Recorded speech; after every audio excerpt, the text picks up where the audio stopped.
안녕하세요. 매일 새로운 사연을 전하는 읽어주는 사연 라디오입니다. 구독과 좋아요, 많은 공유 부탁드립니다. 오늘의 사연 시작하겠습니다. 안녕하세요. 서울에 살고 있는 30대 여성입니다.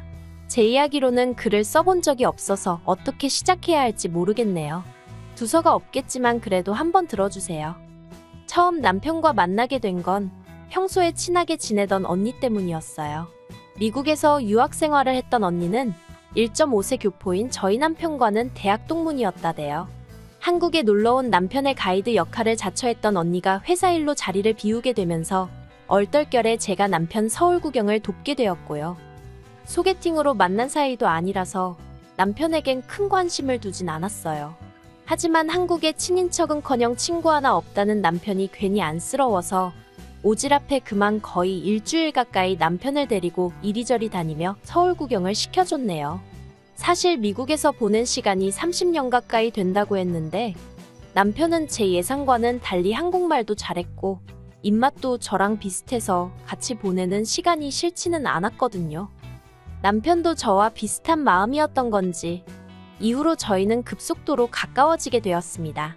한국과 미국이라는 거리는 아무런 장애가 되지 않았어요. 남편이 3-4달에 한 번씩 저를 보겠다며 한국을 찾아왔고 그렇게 저희는 장거리 연애를 시작했네요. 이후로 3년 정도의 시간이 흘렀을 무렵 시부모님께서 먼저 결혼 이야기를 꺼내셨어요. 그리고 아닌 게 아니라 그 무렵 저희 친정에서도 저더러 연애를 하는 거냐 마는 거냐 그렇게 뜨문뜨문 만나다가 이도저도 아닌 게 되면 어쩌려고 그러냐며 걱정을 하고 계셨거든요. 그래서 그때부터 본격적으로 저희 두 사람도 진지하게 결혼 이야기를 나누게 되었습니다. 하지만 본격적으로 결혼 준비를 하면서 남편이 사실은 자기가 입양아임을 고백해왔어요. 짐작컨대 시부모님은 저에게 숨길 수 있다면 끝까지 숨기실 생각이었던 것 같아요. 아무튼 남편이 무척이나 괴로워하면서 저에게 힘들게 털어놓기를 선명하진 않지만 흐릿하게나마 생모와 살던 기억도 있는데 어찌된 영문인지 결국 고아원을 거쳐서 미국으로 입양이 되었다고요. 솔직히 뉴스나 드라마에서 들어만 봤지 입양이 되었다는 게 어떤 건지 저로서는 상상도 하기 어려웠어요. 게다가 결혼 허락을 받기 위해 찾아뵈었던 남편의 어머님 아버님 두 분 다 정말 남편에게 다정하고 좋으신 분들이셨거든요. 그래서인지 여러 가지로 입양하라는 단어와 남편을 연결하기가 쉽지 않았네요. 물론 남편이 입양하라고 해서 제 마음이 달라지고 그런 것은 아니었습니다. 어떻게 태어났는지보다는 어떻게 살아왔는지가 중요하다고 생각했으니까요. 이후로 양가 부모님과 친구들의 축복 아래서 한국과 미국을 오가며 결혼식을 올렸어요. 그리고 미국으로 넘어갈 준비를 시작했지요. 친정 부모님께서 무척 서운해하셨지만 남편이 당장 다니던 회사를 관두고 한국에서 자리를 잡는 일이 쉬울 것 같지 않았거든요. 제가 미국에서 한 번쯤 살아보고 싶은 욕심도 있었고요. 그런데 운이 좋았다고 표현해야 할지 미국으로 이민을 준비하던 시기였어요. 당시 남편은 금융회사를 다니고 있었는데 아시아로 사업을 확장하면서 한국에도 사무실을 낸다대요. 그리고는 회사에서 남편에게 한국으로 파견 나갈 생각이 있는지 묻더랍니다. 사실 남편은 입버릇처럼 직장만 아니면 언젠가 한국에 가서 살아보고 싶다는 소리를 입버릇처럼 했었거든요. 기회만 된다면 친부모도 만나보고 싶어 했고요. 그래서 저희는 고민 끝에 한국에서 자리를 잡는 쪽으로 결정을 내렸습니다. 그렇게 한국에 온 이후로 한동안 남편의 친부모님을 찾기 위해 수소문을 거듭했어요. 하지만 남편의 기억에만 의존해 사라진 친부모의 흔적을 찾는 건 쉬운 일이 아니더군요. 저희가 무슨 언론의 도움을 받을 만한 상황도 아니었고 오롯이 저희 두 사람이 발로 뛰고 하루 종일 인터넷을 뒤지는 게 전부였으니 별 진척이 없었달까요. 그러다 결국 하루는 남편이 먼저 그만두자고 하대요. 너무 피곤하고 지쳤다며 이 정도면 충분히 해본 것 같다대요. 그리고 솔직히 그 무렵 저도 많이 지쳐 있었어요. 언제까지 남편의 과거에만 매달려 살 수도 없고 슬슬 저희 두 사람의 가정에 집중해줬으면 싶었거든요. 그래서 그날 이후로 남편도 저도 남편의 친부모님에 대해선 이야기를 나누지 않았네요. 하지만 1년쯤 지났을 때였어요. 남편은 볼 일이 있다며 집을 비운 상황이었고 저 혼자 한가롭게 주말에 낮을 즐기고 있었는데 경비실에서 연락이 왔습니다. 저희 남편을 찾는 여자 손님이 왔는데 정확한 호수를 모르겠다며 1층에서 기다리고 있다는 거예요. 저도 아니고 저희 남편을 찾는다니 그것부터가 의아했어요. 남편의 인간관계는 이렇게 표현해도 될지 모르겠지만 제 손바닥 안에 있는 거나 마찬가지였거든요. 그리고 그들 중에 연락도 없이 찾아와서 1층을 배회할 만한 여자는 아무리 생각해도 떠오르는 이가 없었지요. 마침 할 일 없이 심심하기도 했고 어떤 사람인지 직접 보고 싶은 충동도 들어서 제가 내려갔어요.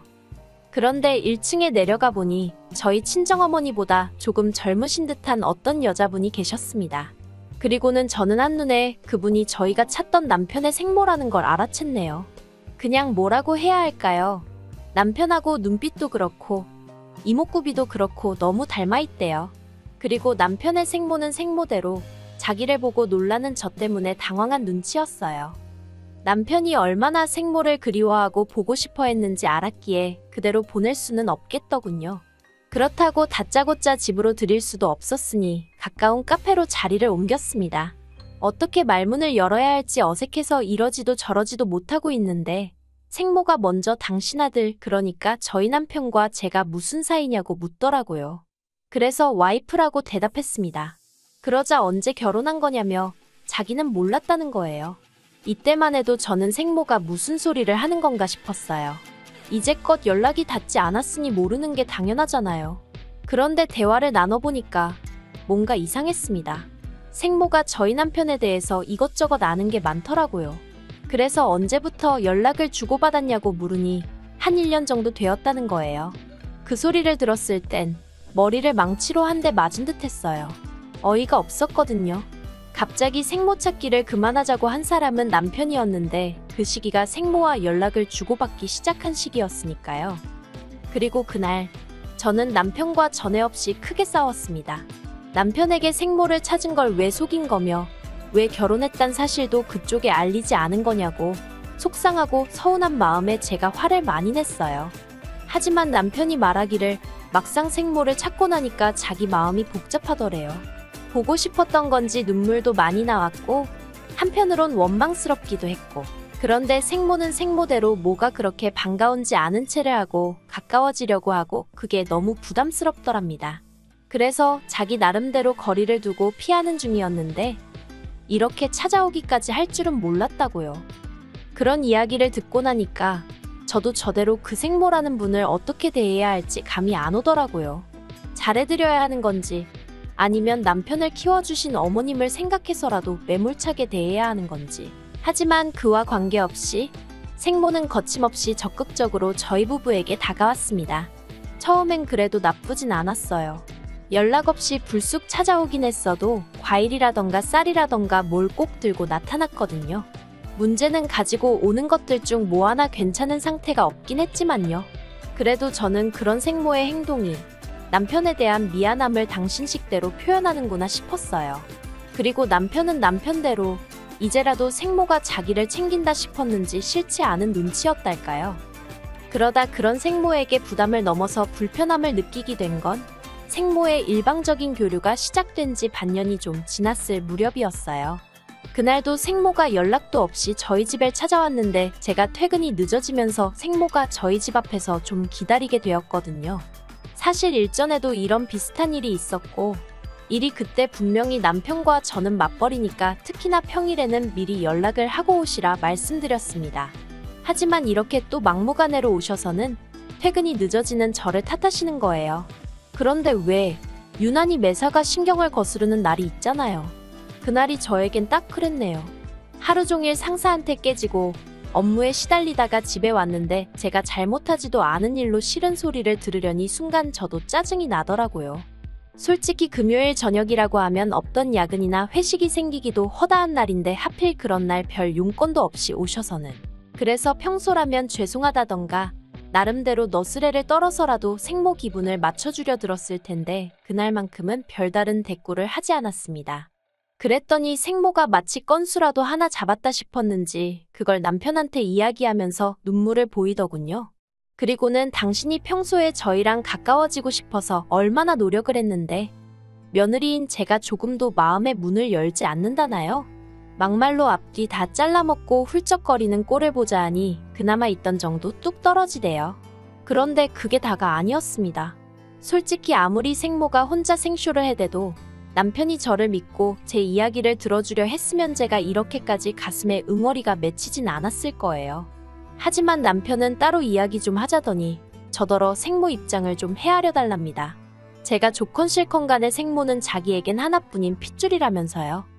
그러다 결정적으로 생모와 제 사이가 틀어지게 된 사건이 벌어진 건 생모가 저희 집에 와 있게 되면서였어요.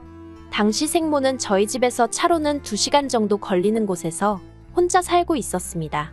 그런데 언젠가부터 생모가 당신이 우울증 초기 증상인지 혼자 있으면 외롭고 어쩌고 하면서 남편에게 같이 살고 싶다는 식으로 이야기를 했던 모양이에요. 그리고 생모일이라면 어쩔 줄 몰라 하는 남편 입장에선 그 말을 여벌로 듣고 넘기기가 어려웠겠지요. 남편이 한다는 소리가 생모를 모시는 동안 요리고 살림이고 저는 하나도 신경 쓸 거 없다면서 기회를 달라대요. 저는 생각해 볼 것도 없다고 단박에 싫다고 했어요. 솔직히 이미 전부터 제 생각보다 훨씬 자주 생모와 교류하게 되면서 미국에 계신 시부모님에게 죄를 짓는 기분이었거든요. 30년 가까이 남편을 키워주신 분들에게도 아직 제대로 잘해드리지 못했는데 갑자기 어디서 튀어나온 생모가 저한테 시어머니 노릇을 하는 것도 싫었고요. 하지만 남편은 계속해서 저를 설득하려 들었습니다. 저라면 솔직히 이유가 뭐가 됐든 날 버렸다는 생각에 원망이 클 것 같았는데 남편은 그리움이 더 큰 모양이었어요. 생부의 소식은 끝끝내 듣지 못했기에 생모에게 더 집착을 하나 싶기도 했고 결국 제가 남편에게 져주기로 했습니다. 일단 한 달 만이라는 조건을 걸고 합가를 시작하게 된 거지요. 하지만 무슨 요리고 살림이고 안 해도 된다더니 그건 다 시쳇말로 개소리에 불과했습니다. 말 그대로 시집살이가 따로 없었거든요. 솔직히 미국에 계신 어머님도 저를 그렇게 대하신 적은 없습니다. 그런데 생모는 무슨 자기가 집주인이고 제가 도우미 쯤 된다고 생각했는지 별말 같지도 않은 심부름을 시켜대고 한마디로 저를 부려먹지 못해 안달이 나 있대요. 시작은 아침 식사였습니다. 저나 남편이나 구내식당 잘 갖춰진 회사에 다니고 있기도 했고 둘 다 굳이 아침에 뭘 먹는다고 하면 빵 한 쪽이면 되는 사람들이었어요. 그런데 생모가 하는 말이 당신은 아침 식사를 안 하면 하루 종일 힘이 안 난다는 겁니다. 그래서 일단 첫날에는 전기밥솥으로 밥을 해놓고 반찬은 몇 가지 사다 두었어요. 솔직히 국이나 찌개를 끓일 시간은 없어서 카레를 만들어 두었고요. 그런데 생모가 기껏 한다는 소리가 누구 집 며느리는 아침마다 그 집 시어머니한테 정성스럽게 솥밥을 해준다나요? 그러면서 당신도 아침에 제 정성이 들어간 솥밥에 나물 반찬 그리고 국 하나는 준비되어 있으면 좋겠다는 겁니다. 그러자 남편까지 나서서는 솥밥이 뭐냐면서 저더러 생모 말대로 해주라는데 뭐가 뭔지 알지도 못하면서 생모일이라면 나서는 남편이 어찌나 꼴보기 싫던지요. 그뿐만이 아니었습니다. 저희는 생수를 사다 놓고 먹는데 당신은 보리차가 좋다며 보리차를 끓여놓으라 하시질 않나. 당신은 수건은 뜨거운 물에 팍팍 삶아 쓰는 게 좋다며 당신 수건만이라도 따로 삶으라질 않나. 솔직히 처음엔 소희 시어머니 대접을 어지간히 받고 싶으신가 보다고 어이가 없긴 해도 웬만하면 참고 넘기려고 했는데 정도가 지나쳐도 너무 지나치대요. 하지만 생모가 날린 결정타에 비하면 이 모든 것들은 애교에 불과했어요. 약속된 한 달이 다 되어 가는데 생모는 어째서인지 자기 집으로 돌아갈 준비를 안 하더라고요. 저는 이미 3주차에 남편에게 생모와의 합가는 어려울 것 같다고 알린 상황이었고 이 때문에 남편과는 크게 싸우기도 했던지라 말 그대로 하루하루 시간은 흐르는데 아무 일도 없다는 듯 버티고 있는 생모가 눈에 가시처럼 느껴지대요. 그리고 대망의 마지막 날이었습니다. 도무지 짐쌀 궁리를 하지 않는 생모에게 기다리다 못한 제가 먼저 언제 집에 가실 거냐고 물었습니다. 그런데 생모가 저를 쳐다보고는 하는 소리가 당신은 이제 돌아갈 집이 없대요. 황당해서 그게 무슨 소리냐니까 원래 살던 집은 월세였는데 지난달에 계약이 끝났다는 거예요. 그러면서 갈 곳 없는 시어머니를 내쫓기라도 할 거냐면서 절 보고 실실 웃는데 순간 팔에 소름이 쫙 끼치면서 무슨 이런 여자가 다 있나 싶대요. 저는 옆에 있던 남편에게 이게 다 무슨 소리냐고 물었습니다. 그런데 남편이 변명이든 뭐든 무슨 말이라도 하면 좋겠는데 입을 딱 다물고 바닥만 보고 있는 거예요. 그 순간 이 생모라는 여자와 남편이란 작자가 짜고 나를 속였다는 느낌이 딱 오더군요. 제가 남편더러 왜 솔직하게 말하지 않았냐고 물었습니다. 그제서야 남편이 한다는 말이 제가 생모를 불편하게 생각하는 건 진작에 알고 있었는데 솔직히 말했으면 제가 퍽이나 합가를 허락했겠냐며 마치 저 때문에 자기가 어쩔 수 없이 거짓말을 했다는 식으로 오히려 화를 내더군요. 그런 남편의 모습에 당연히 저는 실망을 했고요. 하지만 남편은 계속해서 터진 입이라고 떠들어대기를 합가하는 동안 그렇다고 제가 자기 어머니, 그러니까 생모를 위해서 크게 희생한 것도 없지 않냐면서 이렇게 계속 같이 사는 걸로 알래요. 한 번 잃었던 어머니를 두 번 잃을 수는 없다나 어쩐다나. 저는 절대 그렇게는 못한다 했습니다. 생모랑 살 거면 나랑 이혼을 하던지 둘 중 하나만 고르라고 했어요. 그러자 남편이 어떻게 이혼 소리를 그렇게 쉽게 하냐면서 한숨을 내쉬더니 그러면 자기더러 지금 어쩌라는 거냐고 생모를 내쫓기라도 하라는 거냐대요. 거기선 저도 순간 말문이 막히더라고요. 그런데 생모가 기껏 한다는 소리가 그러면 저더러 자기 5천만 원만 달랍니다. 일단 그 돈 주면 그 돈으로 어디 전세든 월세든 구해서 나가보겠다나요. 5천이 네 집 개 이름도 아니고 제가 그렇게는 안 된다고 했어요. 어림도 없는 소리라고 제가 왜 5천을 주느냐고요. 그러자 남편이 벽을 주먹으로 내리치면서 진짜 너무하다대요. 저더러 자기 입장은 조금도 생각을 안 해준다나.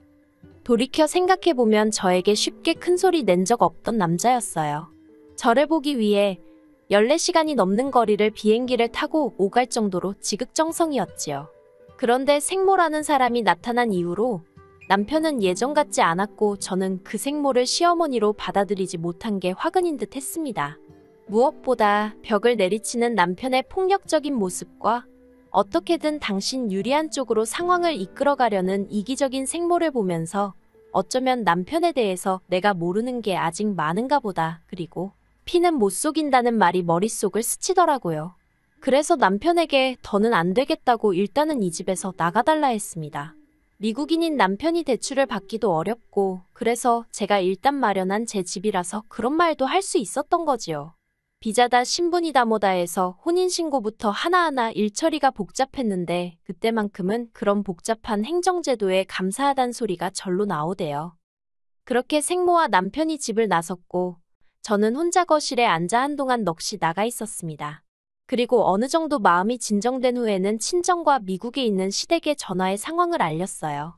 친정 부모님은 저나 남편 중 누구를 탓하기보다는 후회 없는 선택이면 된다는 말씀만 하셨고요. 미국에 계신 시부모님은 상심이 크신 듯 했습니다. 당신들이 자식을 잘못 키운 탓이라며 미안하단 말씀도 하시고 그리고는 들려주신 말씀은 충격적이었어요. 생모는 술집 여자였고 생부는 술집 손님이었고 그러다 생모가 일본으로 일자리를 옮겨가면서 남편을 버린 모양이라고요.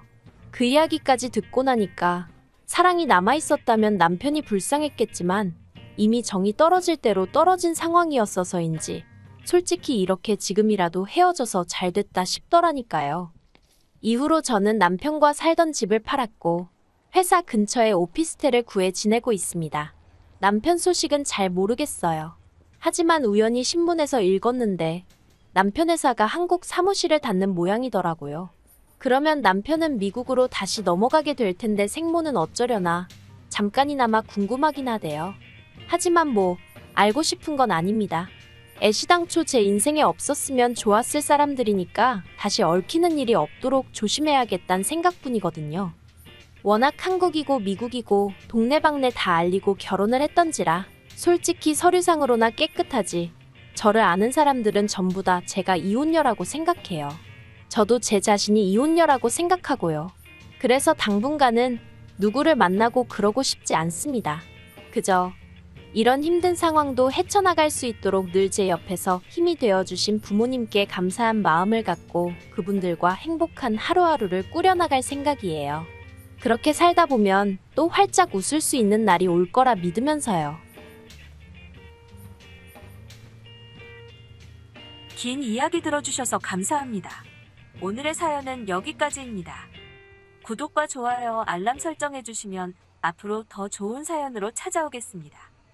감사합니다. 안녕하세요. 매일 새로운 사연을 전하는 읽어주는 사연 라디오입니다. 구독과 좋아요, 많은 공유 부탁드립니다. 오늘의 사연 시작하겠습니다. 안녕하세요. 6살 난 딸아이를 키우고 있는 30대 여성입니다. 익명의 힘을 빌려 제 이야기를 좀 해볼게요. 사람이 염치가 없어도 분수가 있지 제가 오래 산 것은 아니지만 저희 신우 같은 사람들은 살면서 처음 봤습니다. 솔직히 말할게요. 저도 그냥 평범한 사람일 뿐이지 제가 무슨 효녀심청이나 천사도 아니고 저라고 매번 좋아서 어머님께 잘해드린 것은 아니에요. 어떤 날은 어머님에 대한 사랑과 연민이 있기도 했지만 또 어떤 날은 그저 자식이기 때문에 며느리의 도리로. 단, 확실히 말할 수 있는 건 제 딴에는 어머님께 최선을 다했습니다. 그리고 그게 딱히 뭔가를 바라고 한 것도 아니에요. 아니, 까놓고 말해서 뭐 나올 거나 있어야 바라기라도 하지요. 유세 부리자고 생색내자고 한 일은 더더욱 아니었고요. 하지만 그래도 신우들이 사람이라면 어쨌든 피 한 방울 안 섞인 올케가 그렇게 자기 엄마한테 잘하는데 하다못해 입에 발린 말이라도 고맙다, 고생이 많다, 수고했다 한마디쯤은 해줄 수 있는 거 아닌가요? 남편과는 같은 직장을 다니던 동료의 소개로 만나게 되었습니다. 사귀는 동안에는 일단 제 성격이 남의 사생활에 크게 관심을 두는 편도 아니고 해서 남편의 가족관계라던가 경제적 배경 같은 것은 본격적으로 결혼 이야기가 나오기 전까지는 궁금해한 적도 없고 묻지도 않았네요. 솔직히 연애하는 동안에는 남편이란 사람 하나만 보고 만났거든요. 남편은 평범한 직장인으로 술, 담배도 하지 않고 취미생활이 운동인 건실한 청년이었어요. 게다가 재미있는 사람은 아니었지만 과묵하고 매사 행동에 신중했기 때문에 제 마음을 상하게 하는 일도 없었지요. 그러다가 만난 지 2년쯤 되던 해 남편이 먼저 결혼 이야기를 꺼냈습니다. 결혼 생각이 있으면 지금 하고 그게 아니면 헤어지는 게 좋지 않겠냐고 하더라고요. 프로포즈 치고는 낭만이라곤 하나도 없어서 당황스럽긴 했지만 평소에 남편답게 실없는 소리는 안 하는구나 싶대요. 그런데 막상 결혼을 진행하면서 생각지도 못한 상황을 마주하게 되었습니다. 어디서부터 이야기해야 할지 모르겠지만 일단은 가족관계부터 이야기해볼까요? 저는 일남일녀 중 차녀로 오빠와는 나이 차이가 제법 나요. 그렇다 보니 친정부모님도 친정오빠도 매사 제가 하는 일이라면 무조건 찬성해 주었고 지지해 주었고 한마디로 많은 사랑과 관심을 받으며 자랐습니다. 반면에 남편에게는 위로 2명의 시집간 신우들이 있었어요. 아무래도 제가 이런 사연을 쓰게 된 것 자체가 신우들 때문이니 조금만 말해보자면 신우들은 누가 더하고 못하고를 따질 필요도 없을 만큼 둘 다 이기적이고 뻔뻔한 사람들이에요. 결혼 초에는 제 버릇을 고친다나 길을 눌러놓겠다나 헛소리를 해대면서 시비를 걸어오기도 일쑤였지요.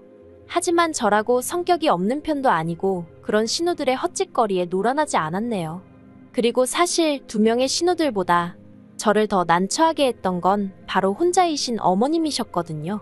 부모님에 관한 이야기다 보니 조심스럽긴 하지만 그래도 허심탄회하게 털어놓겠습니다. 일단 저라고 아주 유복한 환경에서 자란 것은 아니에요. 친정아버지는 일평생 건설 노동자로 일하셨고 어머니는 남의 식당을 전전하며 일을 하시다가 당신 식당을 차리신 지는 몇 년 되지 않으셨지요. 그래도 자식들한테는 절대 짐이 되지 않으시겠다며 진작에 노후 준비도 맞춰놓으셨고 지금은 큰 걱정 없이 지내고 계세요. 반면에 어머님께서는 재산이라곤 집 한 채 가지고 계신 게 전부였어요. 듣기로는 10여 년 전에 사고로 돌아가신 아버님께서 보험금과 합의금을 얼마 남기셨는데 그건 진작에 먹고 살고 신우들 시집 보내고 하면서 다 쓰셨다대요. 이후로 생활비는 주변 분들에게 소일거리를 받아 하시면서 벌어 쓰고 계셨고요. 그렇다 보니 정작 저희가 결혼할 때는 아무 도움도 받지 못했습니다. 그래도 신우들에 비하면 남편은 자기가 좋은 직장에 다니고 있어서 그런지 그 부분에 있어서는 크게 서운해하지 않아야 돼요. 저야 조금 서운한 마음이 없잖아 있었지만요. 하지만 저희 친정부모님도 아니고 어머님이신데다가 당장 아들인 남편도 괜찮다고 하는데 제가 거기다 대고 무슨 말을 하겠어요. 서운하지만 어쩔 수 없지 딱 거기까지만 생각했지요. 이후로 저희는 양가의 도움 없이 오롯이 저희 둘만의 힘으로 결혼 준비를 해나갔습니다. 남편이나 저나 비교적 탄탄한 직장을 다니고 있었고 모아둔 돈도 적지 않았기에 큰 어려움은 없었지요. 지은 지 20년도 넘은 아파트였지만 그래도 저희만의 보금자리도 마련했고 혼수도 남들 보기 부끄럽지 않을 만큼은 채워 넣었어요. 대신 허례허식이라 할 수 있는 예물과 예단 등은 생략했고요. 한편 식을 올리고 나서 제가 가장 먼저 했던 일 중 하나는 바로 어머님 앞으로 보험을 들어드리는 일이었습니다. 솔직히 시작하면서부터 대출까지 받은 상황이라 한 달에 어머님 보험비로만 30만 원 가까이 나가게 된 상황이 좋지만은 않았던 게 사실이에요. 하지만 보험이 없으시다 보니 당장의 병원비가 아깝다는 이유로 치과뿐만 아니라 그 어떤 병원도 안 가신 지 10년이 넘으셨다 하더라고요. 이 얘기를 들었을 땐 정말 제 입에서 아이고라는 탄식이 절로 나왔습니다. 저희 남편도 그렇고 신우들도 그렇지 어떻게 자기 어머니를 저렇게 내버려뒀나 싶었거든요. 그래서 그냥 한 달에 30만 원, 그거 원래부터 없던 돈이다 생각하고 살자는 마음으로 어머님께 저희 친정부모님이 들고 계신 보험이랑 비슷한 수준으로 다 들어드렸습니다. 남편은 그제서야 자기가 미처 그런 부분은 신경 써드리지 못했다며 정말 고맙다 하더라고요. 하지만 신우들은 고맙다는 말은커녕 그런 보험이나 들어줄 거면 차라리 어머님 맛있는 거나 한 끼 더 사드시고 좋은데 구경이나 가시게 용돈이나 좀 드리지 그러냐며 빈정거리대요. 어이가 없었지요. 막말로 자기들이 1,000원 한 장 보태지도 않으면서 말이에요. 뿐만 아니라 어쨌든 제가 보험도 들어드리고 했으면 최소한 건강검진이라던가 그런 건 딸이 둘이나 되니까 둘 중 한 명이라도 나서서 하려들어야 하는 거 아닌가요? 그런데 제가 건강검진은 어떻게 할까요? 하고 이야기를 꺼내자 큰 신우는 큰 신우대로 작은 신우는 작은 신우대로 이리저리 빼느라 바쁘대요. 그런 모습을 보고 있자니 솔직히 어머님이 불쌍하기까지 하더라고요. 모든 부모들이 다 그렇듯 어머님도 자식들 키우실 땐간이며 쓸개며 다 빼주는 심정으로 키우셨을 텐데 어떻게 저렇게들 매정한가 싶어서요. 하지만 동시에 제가 누굴 욕하겠어요. 저희 남편도 당장 회사 일이 바쁘다며 제가 해줬으면 하는 눈치더라니까요. 저도 남편이랑 똑같이 맞벌이였는데 말이에요. 그래서 결국 성질 급한 사람이 일은 다 한다고 제가 어머님을 모시고 병원에 갔습니다. 그리고는 말 그대로 머리끝부터 발끝까지 싹 다 검사를 받으시게 했지요. 그리고 평소에 어머님께선 당신은 아무렇지도 않다, 멀쩡하다 하셨지만 결과는 좋지 않았어요. 당장 죽을 병은 아니었어도 여기저기 안 좋은 곳이 많았거든요. 의사 말로는 가족들이 지속적으로 관찰하고 도와드리면 당장은 아니어도 충분히 나아질 수 있다고 했지만 남편이나 신우들을 떠올렸을 때 그 사람들 중 누가 어머님을 지속적으로 관찰하고 보살펴드릴까 의구심이 들었네요. 그뿐만이 아니었습니다. 어머님의 치아 중 멀쩡한 건 정말 몇 개 있지도 않더라고요. 치석은 물론이고 흔들리고 심지어 빠진 이도 있는 걸 자식들 중 아무도 모르고 있었다는 게 너무 충격이었어요. 그래서 임플란트며 뭐며 10개도 넘는 이에 1,000만 원도 넘는 돈이 들어갔습니다. 말이 나와서 하는 말이지만 저도 사람인데 돈이 나갈 때는 스트레스를 꽤나 받았어요. 아무튼 그렇게 어머님이 돌아가시기 전까지 제가 어머님을 모시고 병원에 다녔고 그뿐만 아니라 평소에 식사는 어떻게 하시고 계신지, 아침에 운동은 하셨는지 누가 시킨 것은 아니지만 그냥 제가 자식된 마음으로 챙겨드렸네요. 친정부모님도 어머님께 잘하면 그 복이 전부 저에게 돌아올 것이라며 제 마음 편할 만큼 하라셨고요. 주변에서는 요새 저 같은 며느리가 어디 있냐 하기도 했고 아직 젊었던 제 친구들은 저더러 니 팔자 니가 꼬는 거라며 적당히 하라고 면박을 주기도 했지만요. 그렇게 하는 동안에도 신우들에게 좋은 소리라고는 눈꼽만큼도 들어본 적 없습니다. 신우들이 기껏 한다는 소리라곤 보험 좀 들어놓고 아주 본전을 찾는다며 대단하다고 비아냥거리는 게 전부였지요. 그때마다 남편이 나서서 신우더러 보험료는 어디 땅 파면 나오냐고 받아치긴 했지만 말이 나왔으니 말인데 언젠가 한번 따지고 보니까 한 달에 30만 원씩 2천만 원 넘게 저희 부부가 부담하고 있었더라고요. 그러다 어느 날이었어요. 어머님께서 저만 따로 부르시더니 제 손을 꼭 잡으시면서 당신하고 부동산에 좀 가자 하시는 거예요. 당신 살고 있는 아파트 명의를 제 명의로 바꿔주고 싶으시다면서요. 저는 생각지도 못한 어머님의 말씀에 깜짝 놀랐습니다. 남편도 아니고 제 명의로 해주신다니 그게 무슨 말씀이냐고 안 해주셔도 된다고 아주 손사래를 쳤어요. 그러자 어머님께서 지난 몇 년 동안 제가 당신에게 얼마나 잘해주었는지 안다면서 자식들도 몰라주는 당신 속을 제가 헤아려 줬다며 올해 돌아올 제 생일 선물이다 생각하고 받으랍니다. 저는 못 받는다고 몇 번을 사양했어요. 사실 그동안 어머님하고 병원도 다니고 이리저리 다니면서 솔직히 저라고 서운한 날이 왜 없고 귀찮은 날이 왜 없었겠어요? 그런 때면 한 번씩 별것도 아닌데 어머님께 툴툴거리기도 했고 몸이 안 좋다고 둘러대곤 약속을 미룬 적도 있었습니다. 어머님이 어린아이처럼 저와의 약속만 기다리고 계시다는 걸 알면서도 그렇게 못된 적이 있었네요. 그래도 저희 어머님께선 한 번도 저를 타박한 적 없으시고 늘 미안하다, 고맙다는 말을 입에 달고 사신 분이셨지요. 그리고 그 인사말만으로도 저는 충분히 감사했고요. 그 이상의 것은 한 번도 바라본 적이 없는데 집이라니 얼마나 놀랐는지 모릅니다. 그리고 몇 달이 지났을 때였어요. 어머님이 갑자기 쓰러지셨고 바로 병원으로 모셨습니다. 그리고 병원에서 진단하기를 어머님이 치매라고 하더라고요. 이제 겨우 70이셨는데 치매라니 눈앞이 깜깜하고 암담했습니다. 그동안 더 잘해드리지 못한 게 떠오르면서 어찌나 제 자신을 탓하게 되던지요. 돌이켜 생각해보니 이따금씩 어지러워하셨고 전에 없던 건방증 증세도 보이셨던 게 기억이 나대요. 다만 병원에서는 별말이 없었으니 그냥 나이 때문인가 보다 하고 넘겼던 제 불찰이었어요. 신우들은 그런 저를 두고 한심하다 어쩌다 말이 많았습니다. 그렇게 어머님한테 잘하는 척하더니 이게 다 무슨 꼴이냐면서 빈정대기 바빴지요. 그리고는 신우들이 어이없는 이야기를 해왔습니다. 어머님을 바로 요양원으로 모셔야겠다는 거예요. 어이가 없어서 치매 환자한테 원래 살던 공간이 얼마나 중요한지 모르냐고, 그리고 어머님은 이제 초기 증상이라는데 무슨 벌써부터 요양원 타령이냐고 제가 화를 냈어요. 어머님은 원래 당신 집에서 살게 하시고 자식이 셋에 며느리 하나 사위가 둘 총 6이다. 6이서 돌아가면서 들여다보면 되지 않겠냐고요. 참고로 신우들 다 전업주부예요. 시매부들이 돈을 잘 버는 것도 아니라는데 뭐 하긴. 신우들이 어떻게 살 건 간에 그거야 자기들이 알아서 하는 일이니 제가 이러쿵저러쿵 할 것도 아니지만요. 그런데 신우들의 시커먼 속내를 알게 된 건 그 이후로 며칠이 흘러서였어요. 어머님이 저한테 울면서 전화를 해오셨는데 좀 전에 신우들이 집에 찾아와서는 집을 팔라고 어머님한테 소리를 지르고 말 그대로 폐악질을 했더라고요. 집을 팔아야 어머님 요양원비도 내고 할 거 아니냐면서 자기들 살기 힘든 거 모르냐고 정신 멀쩡하실 때 나눠줄 거 나눠주고 가시라는 막말을 해댔답니다. 정말 이상했어요. 남편 말로는 신우들이 크면서 크게 희생을 하고 그런 것도 없답니다.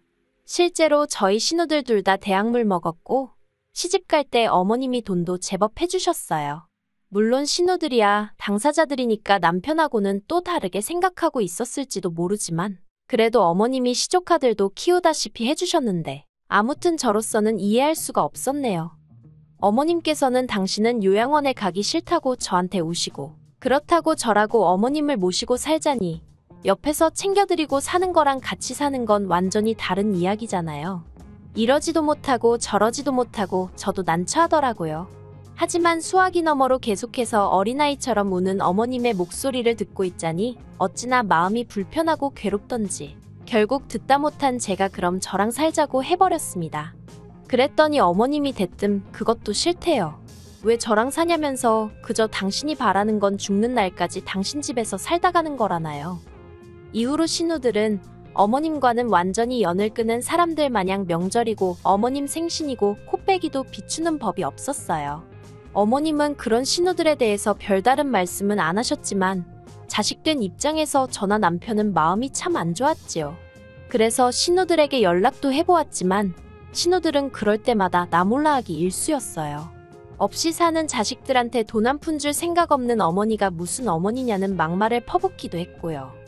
그러다 지난해 어머님이 돌아가셨습니다.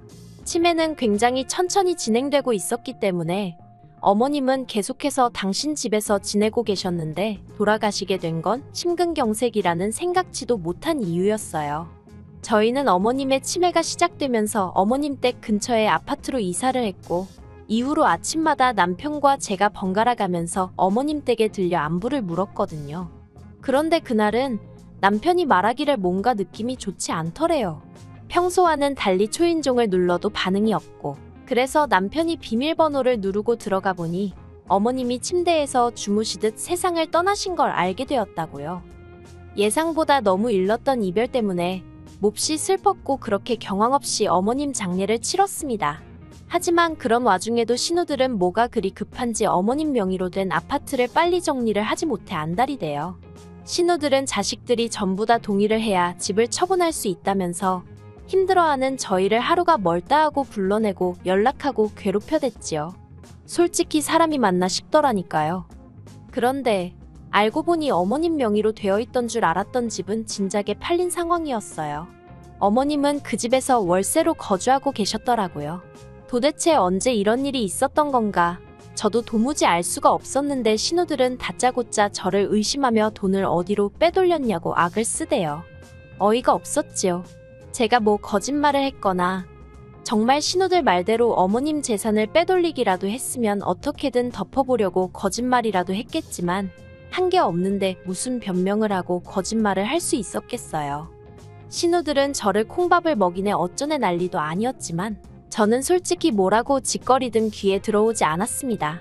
그저 어머님이 돌아가신 게 그 집에서 살게 한 제 잘못 같고 어떻게든 진작에 모셔오지 않은 게 죄송하고 그랬거든요. 하지만 신우들의 경찰에 저를 신고하더니 급기야 고소까지 하고 난리도 아니었습니다. 저를 정말이지 어머님 재산이나 빼돌린 파렴치한으로 몰아가는데 급급하더라고요. 하지만 당장 어머님과 저를 아는 사람들만 하더라도 빼돌려도 그 집 딸들, 그러니까 신우들이 빼돌리지 며느리는 그럴 사람이 아니라고 할 만큼 모든 게 저에게 유리한 상황이었어요. 무엇보다 저는 결백했고요. 그리고 결과는 당연히 신우들만 변호사 쓰고 어쩌고 하느라 헛돈 날렸지요. 하지만 저도 내심 도대체 어머님이 그 돈을 다 어디다 두고 가신 걸까 하고 궁금하긴 했네요. 그 비밀은 생각지도 못한 데서 알게 되었습니다. 남편이었어요. 신우의 말도 안 되는 소송이 마무리되고 나서야 남편이 저한테 1억 5천이 든 통장을 건네주더군요. 생각지도 못한 큰 금액이 든 통장에 이게 뭐냐고 물으니 어머님이 제 앞으로 남기신 거랍니다. 집을 주려고 했더니 도통 받질 않아서 남편에게 전해주라 하셨다고요. 이렇게 받으면 법적으로 문제가 되지 않냐 하니까 어머님 정신 온전하실 때 어느 정도 다 알아보고 해결해 두신 돈이라며 저더러 신경 쓸 거 없다대요. 그런 말까지 들으니 황당하고 놀란 마음도 마음이지만 어머님께 죄송한 마음이 더 커져서 말 그대로 눈물이 쏟아지대요. 사실 요즘 사람들이 하는 말이 효도는 셀프라느니 시부모는 남편 부모라고 남편이나 잘하면 되지 며느리는 그럴 거 없다 하잖아요. 그 말도 틀린 말은 아니겠지만 사실 시어머니는 시어머니대로 며느리는 며느리대로 서로 아껴주고 위해주면 그렇게 힘든 사이는 아니거든요. 적어도 저와 어머님은 그랬어요. 그래서 어머님이 그 큰 돈을 어떤 마음으로 남겨주신 건지 잘 알겠더라고요. 그 돈은 이후로도 지금까지 한 푼도 쓰지 못하고 들고만 있어요. 생전에 저희 딸을 그렇게 예뻐해 주셨으니 나중에 딸아이 등록금으로 쓸까 그런 생각 정도는 하고 있네요. 그리고 돈에 관해서는 신우들에겐 비밀로 할 생각이에요. 하늘에 계신 자기들 어머니 마음을 헤아리긴커녕 뺏어가지 못해 안달이 날 텐데. 솔직히 소송하는 동안 어찌나 기가 빨리고 힘들었던지 더는 인간으로 보이지도 않고 상종도 하기 싫거든요. 한편 남편에게는 고마운 마음뿐이에요. 사실 저한테 전해주지 않았다고 해도 저는 끝까지 몰랐을 거잖아요. 그래서 이 일을 계기로 남편과 제 사이는 더 끈끈해져서 평생을 서로 의지하고 살 수 있겠다는 확신이 드네요. 긴 이야기 들어주셔서 감사합니다. 오늘의 사연은 여기까지입니다. 구독과 좋아요, 알람 설정해주시면 앞으로 더 좋은 사연으로 찾아오겠습니다. 감사합니다. 안녕하세요. 매일 새로운 사연을 전하는 읽어주는 사연 라디오입니다. 구독과 좋아요, 많은 공유 부탁드립니다. 오늘의 사연 시작하겠습니다. 안녕하세요. 딸아이를 키우고 있는 30대 여성입니다. 어디서부터 시작해야 할지 감도 안 오지만 이렇게 된 게 돈 때문이니 돈 이야기부터 해야겠네요. 정말 돈이 뭐길래 이렇게 가족 간에 싫은 소리를 하게 만드는지 속이 상합니다. 제 딴에는 한다고 했는데 어머님이나 신우에게는 한참 부족하게 느껴졌던 모양이에요. 중매로 만난 남편과는 1년 정도 연애를 하고 결혼했습니다. 당시 저는 한국에서 직장 생활을 하고 있었고 남편은 국내 최고 대학이라고 꼽히는 S대학에서 석사까지, 이후로는 미국 국립대에서 박사를 끝내고 귀국한 상황이었지요. 허심탄회하게 쓰는 글이니 가감없이 쓰겠습니다. 저는 중위권 여대를 나왔고 직장도 대기업이 아니라서 남편에게 학력이라고 해야 할지 그 부분에 있어서는 솔직히 부족하긴 했어요. 하지만 저희 시댁은 시쳇말로 못 찢어지게 가난한 집안이었습니다. 반면에 그래도 저희는 친정부모님이 재산이 꽤나 있으셔서 돈 걱정은 안 하고 사는 집이었어요. 직장 생활도 생계를 위해서라기보다는 제 나름대로 자아실현의 목적으로 하고 있었던 거고요. 아무튼 가난한 집안의 똑똑한 남자와 부잣집의 평범한 여자의 만남이었다고 정리하면 빠르겠네요. 결혼을 전제로 한 만남이었기에 시댁이 가난한 것은 결혼에 큰 문제가 되질 않았어요.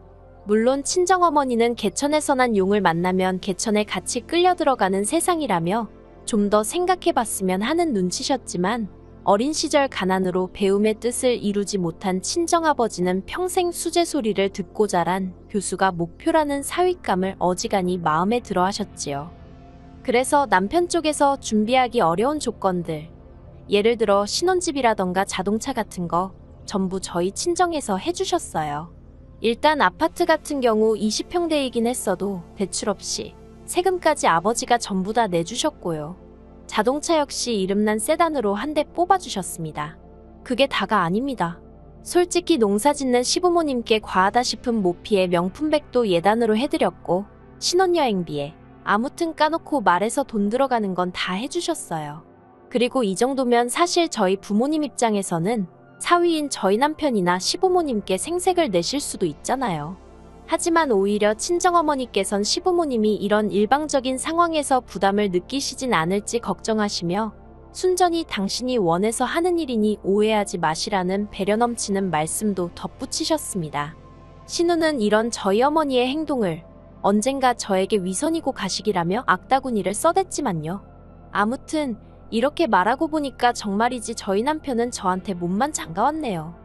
신우 얘기가 나왔으니 말이지만 결혼 생활 내내 저를 힘들게 한 건 시부모님이 아니었어요. 바로 신우가 골칫거리였습니다. 제가 시집 온 직후부터 얼마나 저를 못살게 굴던지요. 어디서부터 이야기해야 할지 모르겠지만 일단 가장 기억에 남는 일 중 하나는 결혼 초 신우는 아예 대학도 안 나왔으면서 저만 보면 저더러 그저 그런 여대를 나온 주제에 자기 남동생처럼 똑똑한 남자를 낚아채다니 제주도 좋다는 소리를 해대던 거예요. 그리고는 걸핏하면 수준 차이가 나서 자기 남동생하고 말은 통하냐고요. 어이가 없었지요. 까놓고 말해서 신우 논리대로라면 신우는 저보다 가방끈도 짧았는데 그러면 자기는 자기 동생인 저희 남편하고 그동안 어떻게 의사소통을 했다는 건지. 솔직히 신우는 이후에도 저를 까내리기 위해서라면 앞뒤 가리지 않고 그게 자기 얼굴 침뱉기일지라도 일단 짓거리기 일쑤였네요. 그뿐만이 아니었어요. 저희는 신혼살림을 서울에 차렸고 시부모님 댁은 저희 집에서 차로 왕복 3시간 이상이 걸렸습니다. 그렇다 보니 한 달에 한 번은커녕 2달에 한 번 찾아뵙는 일도 쉬운 일이 아니더군요. 그리고 당장 아들인 남편부터가 주말이 되더라도 파김치가 되어서는 집에 있고 싶어 했지 시부모님 댁에 가자는 이야기는 도통 하지 않았지요. 남편 말로는 어머님 아버님 생신, 어버이날 그리고 명절 2번에 신정하고 연말까지 하면 그나마도 벌써 1년에 7번은 찾아뵙는 셈이라며 저더러 너무 신경 쓰지 말라고요.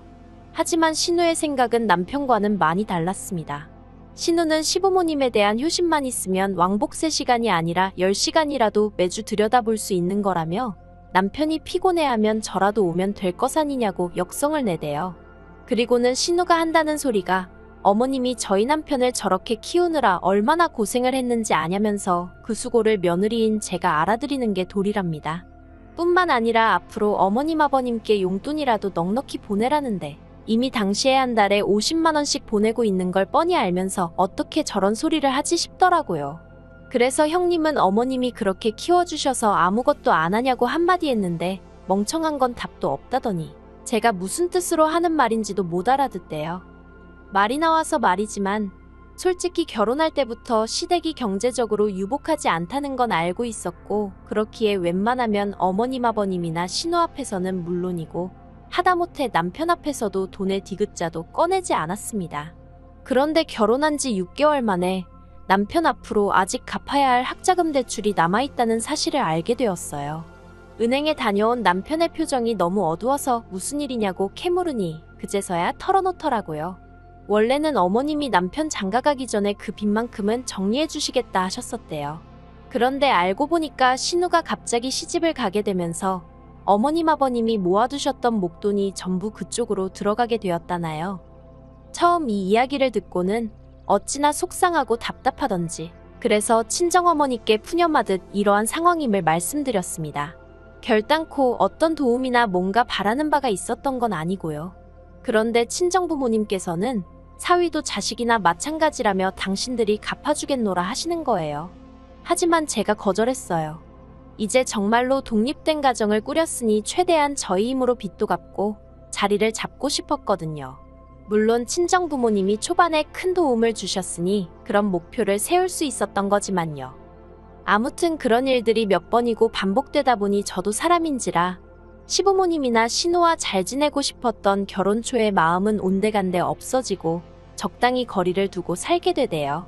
그리고 그렇게 지내다 보니 마음이 편해져서인지 결혼한 지 3년 만에 첫째를 임신했어요.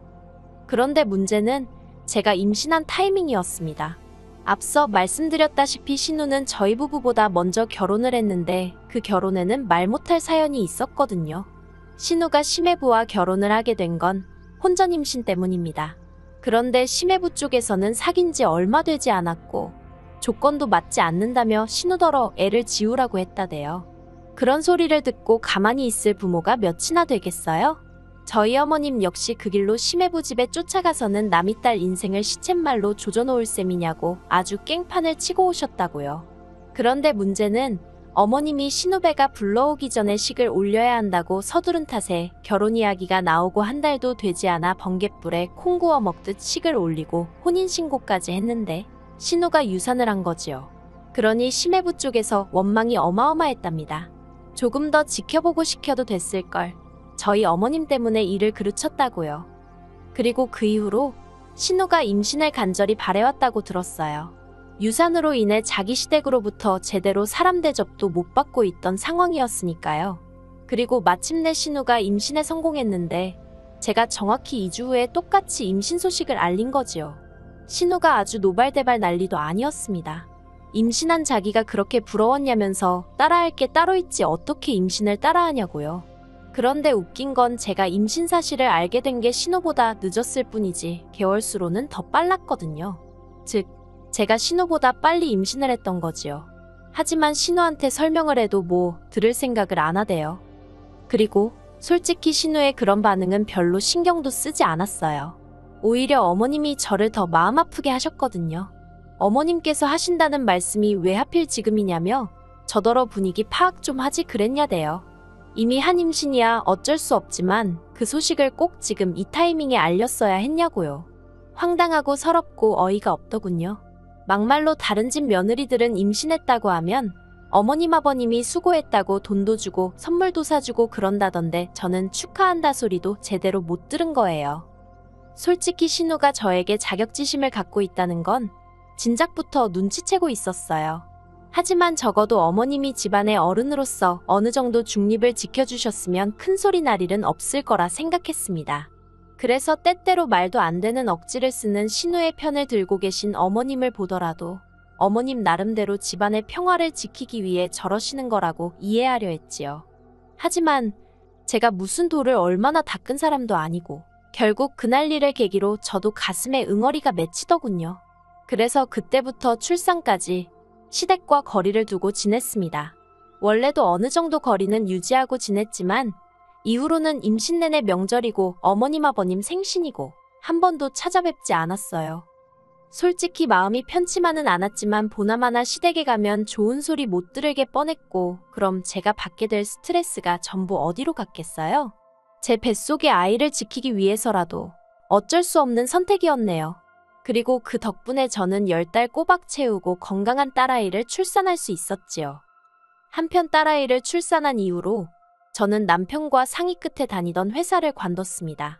일단은 남편의 학자금 대출 상환이 끝났기도 했고, 솔직히 제가 다니던 회사가 육아휴직부터 시작해서 다른 회사들과 마찬가지로 있어야 하는 제도는 다 있기는 했어요.